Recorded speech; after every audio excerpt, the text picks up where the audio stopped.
remarkable.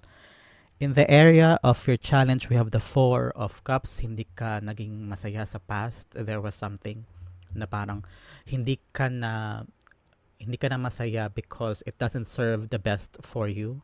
Parang you want something else, and ang challenge sa'yo and the obstacle for you this week is for you to be able to see kung ano yung opportunity na naghihintay sa'yo, nabigay sa'yo ng higher power.